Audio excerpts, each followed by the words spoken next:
Yo, what's get up? This is Max. Some real social dynamics. We're here in our little hustle headquarters, and in this video, I'm gonna be talking about how to have extremely sexual conversations, how to literally talk the girl into having sex with you. In fact, I'm gonna be teaching you how to transition from regular, nice and interesting talk to sexual topics. I'm also going to teach you how to spike her emotions and turn her on, and also how to make her okay with the idea of having sex, and last but not least, how to make her feel okay with the idea of having sex with you. But before we're gonna crack into that, please do consider hitting that subscribe button right underneath this video. Next to that is a little bell symbol. Why is that so important at this point? Well, if this is one of the first times watching one of my videos, you have to understand that this is not some watered down mainstream bullshit, okay? I'm not some journalist schmuck who's gonna create a little 7-minute animated video that makes it easy for you to understand that and basically you learn nothing new. No, on this channel we're teaching you the fucking truth, okay? The dirty, nasty truth. I've been traveling the world for 4 years, teaching this, teaching seminars, teaching programs, teaching clients. I'm stupid enough to have devoted my entire life into teaching you the truth, okay? It's my duty and obligation to detoxify you from all the dumbass mainstream teachings and bringing you the truth. Without any further ado, let's roll. First off, I want to start right away with the mindset, because you have to realize that sex is nothing to be ashamed of. Sex is nothing like, oh my God, did he say the S word or the F word? Like, look, we've been socially conditioned that sex is something bad, sex is nasty, sex is a sin. Especially girls suffer from that. It's very, very sad because sex is one of the most beautiful things in the world. It's natural. Everybody does it. Everybody thinks about sex. Everybody likes to and enjoys having sex. That is the norm. Yet, we're putting this big, big taboo over the topic. And what happens now is the following. This is really key. Whenever it comes to sexual conversations, we're like, oh my God, now I'm talking about the sexual thing with the girl. You might be on a date. You might have just gotten to know her in a nightclub or whatever. And you're like, oh my God, here comes the sex topic. Boo, shame, shame, shame. And that kind of puts pressure on the girl as well, because she's like, okay, now he's uncomfortable talking about that, which means I'm going to be uncomfortable about that too. So you have to change your mindset at this point and say, you know what? I'm talking about sex like I'm talking about anything else. Like, hey, what's your favorite kind of pizza? I actually like pepperoni pizza more than cheese pizza.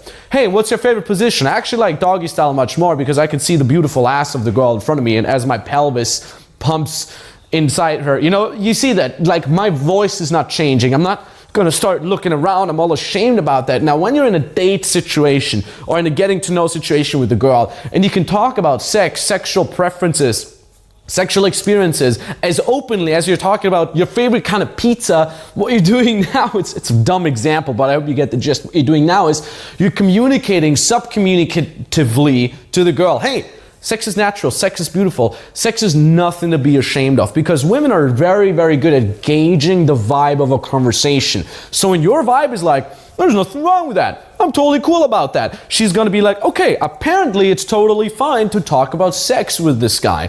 There's of course other dynamics that come into play here as well. If the guy is comfortable talking about sex, he probably has a lot of sex, which means he can't be weird, he has to be some sort of a high value guy. So everything about you being open and not ashamed of talking about sex will communicate to her, this is good, green lights, and you're kind of like setting the stage for you two to have a sexual conversation. Okay, so now that the mindset is clear, let's talk about how to actually transition from a nice and friendly conversation to a nice and sexual conversation. Now, you have to understand the context first, because the context should already be the getting to know each other phase, okay? Whether you're on a date or you're talking to the girl at a nightclub or a bar, it should already be a back and forth 50-50, kind of, both investing a little bit into each other. And if you then feel like, I feel like it's too nice and friendly, I want to sexualize it a little bit, I don't want to get friend zoned, then you do the following, you add the so-called questions stack. Now, these are questions that start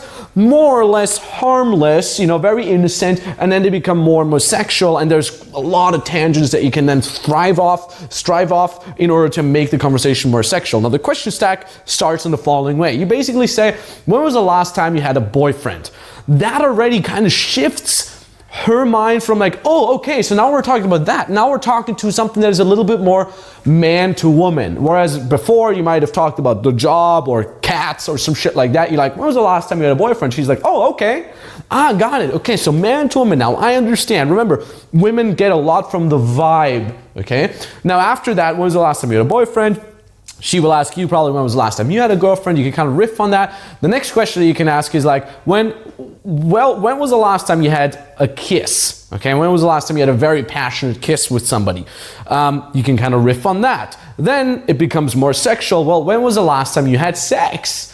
Then it becomes more sexual with like, well, when was the last time you had an orgasm? When was the last time you masturbated? Do you masturbate? If you do, how do you masturbate? Okay, so you can see here in this example, it seems very, very fast. Like, hold on a second, Max. Like, all of a sudden, you want me to talk about masturbation? La-di-da? No, okay, be aware that this is just an example, okay? In real life, you should be able to riff off the answers together with her, create a you and me environment, maybe talk about a neutral topic in between. So these question stacks, they should be stacked within several minutes, and you should really take your time with that, okay? Now, even if you take your time with that, sooner or later it might happen that the girl will, raise a little bit of suspicions. There's gonna be a little eyebrow raising going on. She's like, wait a minute, like, well, it's quite a private question you're asking me here, or do you always talk about this stuff on a date or when you get to know a girl, right? She will test you a little bit. Now, obviously that is completely normal and you do not have to worry too much about that. As long as you're able to calibrate after the fact, make her feel uncomfortable, show her that this is more a fun and interesting way of talking,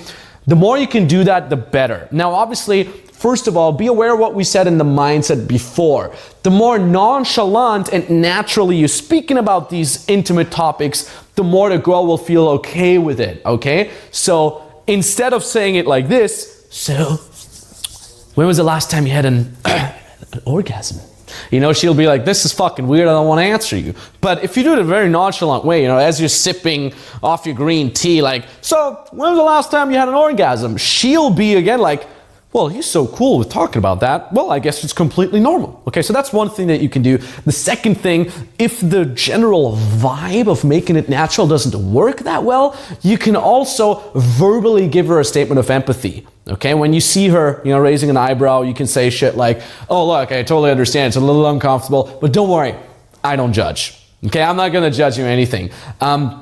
Even if you haven't kissed a guy in 2 years, I'm cool with that. Even if you've kissed a guy 5 minutes before you came here, that's cool as well. You know what, Jenny, or whatever her name is, right? Don't say Jenny like Jenny. Only if her name is really Jenny. You know what, Jenny? Whenever you get to know somebody, you always try to be someone that you're really not, and we all try to kind of like impress the other one. You know what? Today, let's just be ourselves.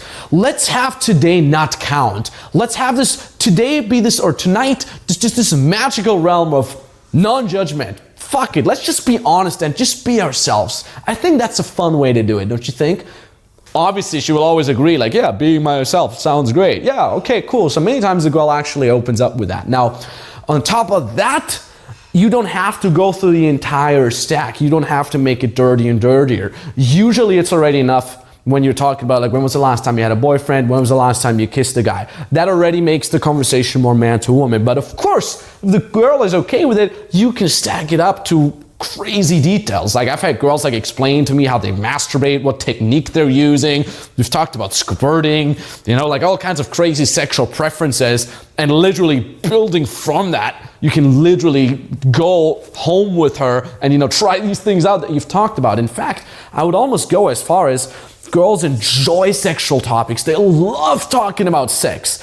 But they only do it when they feel not judged, when they feel free to talk about that, when they feel like they can, talk about their slutty side. If you can be that guy that helps them be okay and embrace their slutty side, that's where the gold is. That's where the girl is not only okay with talking about sex, but she's also going to be okay with actually having sex with you. Okay, so building upon that question stack, you can now add in the spiking of her emotions. Now, why is that important? You might have heard me talking about this before. Obviously, for women, this whole flirting and talking and doing sex with a guy, it's all about emotions. For us, it's more logical. For us men, does she logically have the physical and character features that I like in order to have sex with her? Yes, no, it's a logical thing. For girls, it's a lot about, does it feel right? Do I feel attracted to that guy? So obviously, if you spike her emotions, she will feel that she wants to have sex with you. That is why this is important. The way to do that is the following. You interpret her answers to the question stacks that we've mentioned before. The way you do that is obviously in a teasing way most of the time, because teasing elicits emotions. So, for example, my favorite thing to do is when you're on a date with a girl and turns out that she hasn't had an orgasm in a month, 2 months, a year. By the way, you'll be surprised how little of the times girls actually have real orgasms. And if she says something like, oh, I haven't had an orgasm in a month, you're like, oh my God, I'm so sorry. It's okay, like you pat her on the shoulder or something like that. Or when she hasn't had sex in 6 months, you're like, you haven't had sex in 6 months? What happens to the hole in your ear when you take out the earring? What happens to it? Girls love this kind of teasing. Obviously, be calibrated in that way. Make sure that you're actually having a good time, that she has a good time as well. But whenever you kind of teasingly misinterpret her answers, you're really good to go. On the side note too, when the girl says, a relatively high number, like, oh, I've had sex with, 12 guys, you're like, that is so epic, you're a player, high five. Like, by the way, you can even do that when the number is relatively low, even if she says like 4, I've had sex with 4 guys in my life. Be like, that's cool, high five, I like it. That encourages her to be sexual. That further enhances the non-judgment frame, right? Now, on top of that, when you're asking things like, when was the last time you had a boyfriend? You can sprinkle in questions like, well, what kind of guy do you like? What's your preferences? And here, this is where a lot of epic misinterpretation can happen in a good way. So when she says like, oh, I like tall guys, with some beard, I like that, if you're in a venue with a lot of people, try to find a guy that is clearly not attractive, but that still coincides with her description. So when she says, look, I like tall guys with beard, she probably thinks like about a stylish, cool, tall guy with like a nice beard. Now what you do is you find like a really sluggishly tall, slender guy with a weird, ugly, patchy beard, like my beard.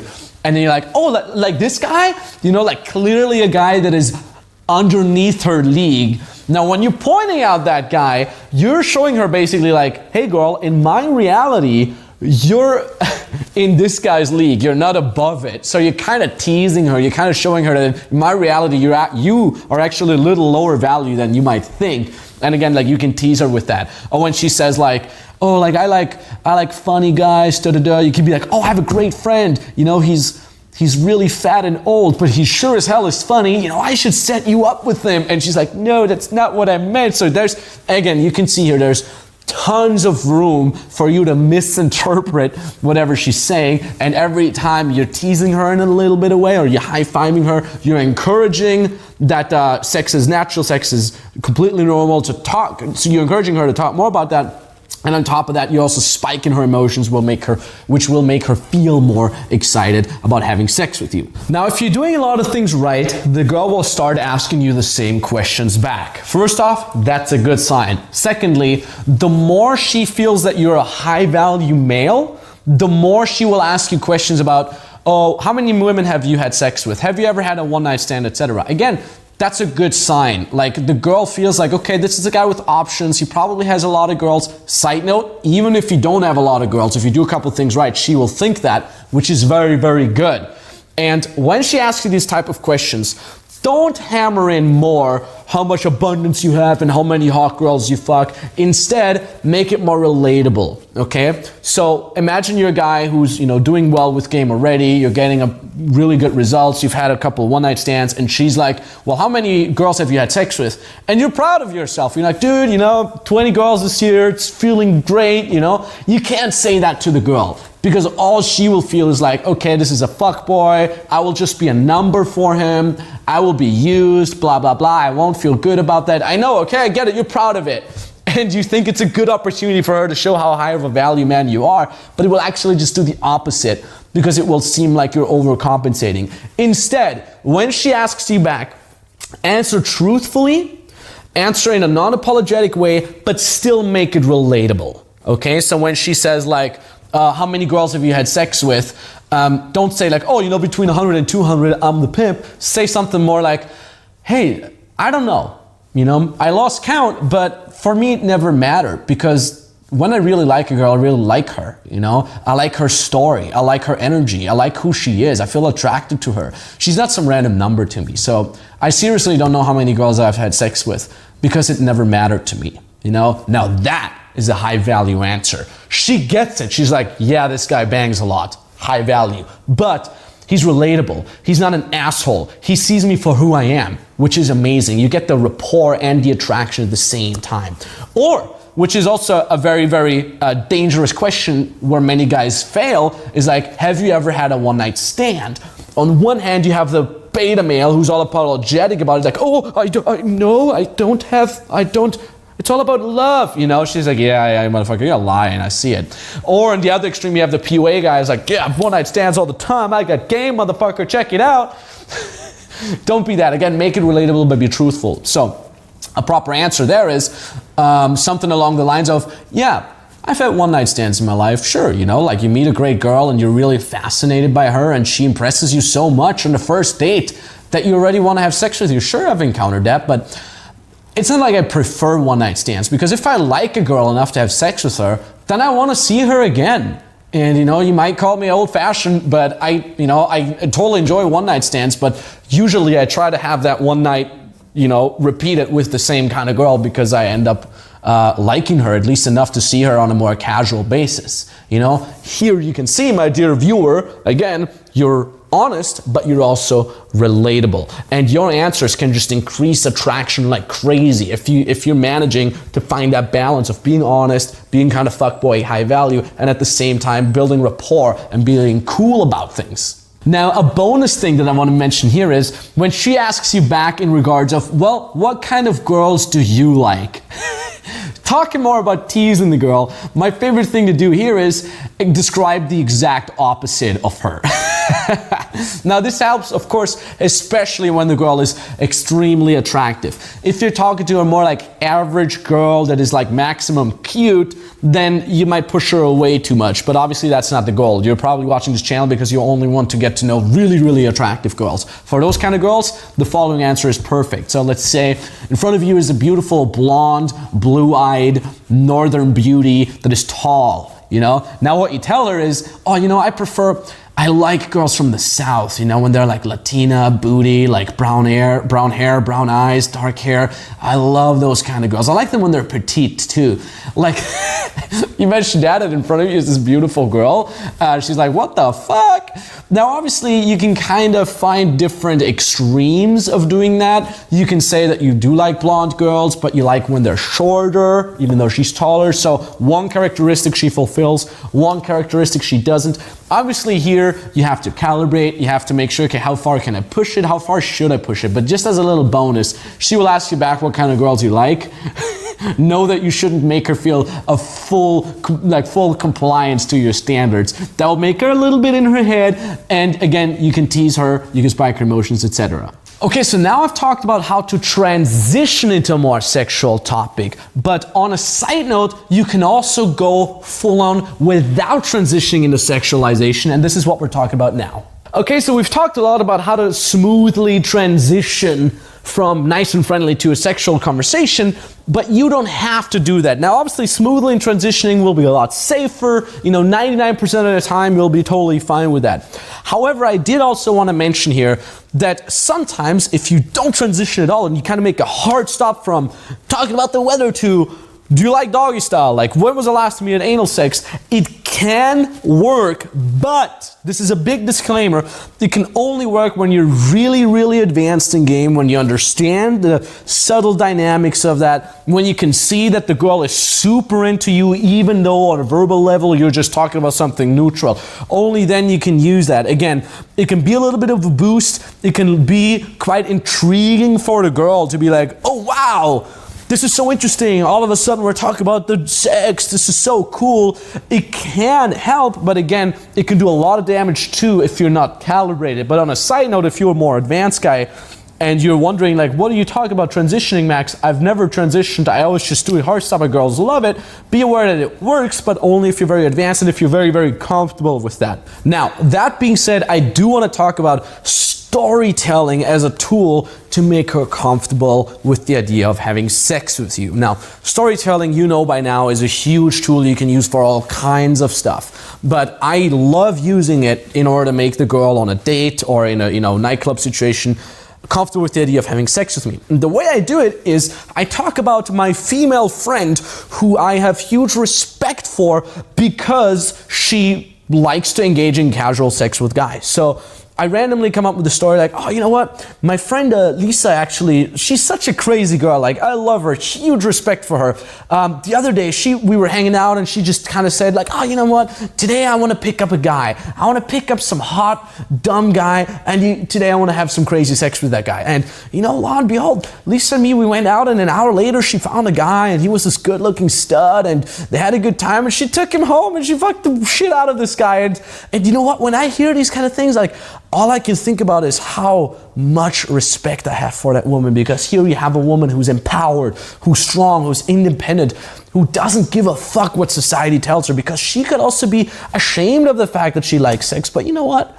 We all like sex. Lisa likes sex just as much, and she doesn't care. If she wants to have some sex, she goes and gets it, and I have huge respect for that, right? Anyways, and then you continue talking about something else, but you sprinkle in that story. You use storytelling as a tool to talk about your empowered, sexually open, strong, independent woman, female friend.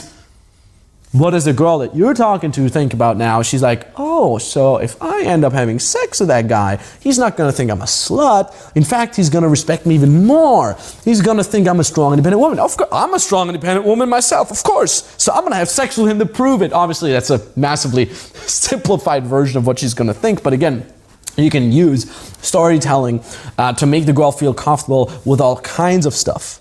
Now, the other thing that I want to talk about in terms of storytelling here is how to use storytelling as a tool in order to increase her trust in you. Now, obviously, this is a video about, sexualizations, etc. But, if one of your goals is to actually have a true sexual experience with the girl, then she also needs to trust you to a certain degree. And you can use storytelling just as much to increase trust. Because look, usually when everything goes well, you're talking about sexual topics already, you're teasing her because of your answer, you're spiking her emotions, you're using storytelling to let her be okay with sexualizations, she sees that you're a high value guy with options, etc. What is missing here is still that she needs to feel like she can relate to you. You're a human being with fears, with, dreams, with emotions, etc. So you can use storytelling here as well. That's where it comes in so beautifully. So many times when it comes to, leaving the nightclub together with the girl, being in the taxi, walking home towards your house or towards her, this is now where you want to use a little bit of storytelling to increase your trust and your relatability. What I like to do is I talk about my childhood, how much I loved seeing the first snowfall in my home in Austria, how excited I was as a kid when the first snow came down and I would make, snow angels with my sister, how much I love snowboarding, how much I miss my vacation in Thailand and the freedom and the beauty that comes along with watching the ocean waves, I make it a little bit more relatable. I increase the trust that she should feel for me.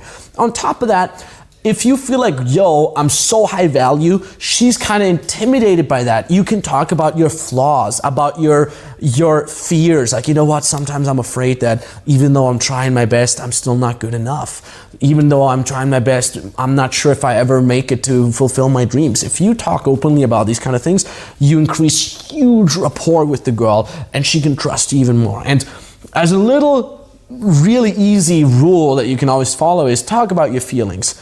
Say sentences that start with, I feel, okay? You can literally say stuff like, you know what, Jenny, I feel like I can really be myself with you. Even though we've just met, I really feel like I've been knowing you for such a long time, right? Or whenever I go snowboarding, I feel truly free. I feel like the weight of the world is off my shoulders. So the more you talk about I feel, the more trust and rapport you can increase with the girl. And then obviously at the end of the day, it's about a balance of spiking her emotions, a balance of making fun of her, teasing her a little bit, a balance of talking about sexual topics while still, keeping tension up, and a balance of being relatable, increasing rapport and trust that she feels within you. All that you can do with the art, the power of your words. And I hope this video so far has really helped you with that. Now, last but not least, if this seems a little too crazy for you, if you're like, wow, there's a lot of stuff to think about and I wish I could get a little bit of help, you can obviously always click that link in the description below and get on an actual phone call with us, or the link that appears somewhere here.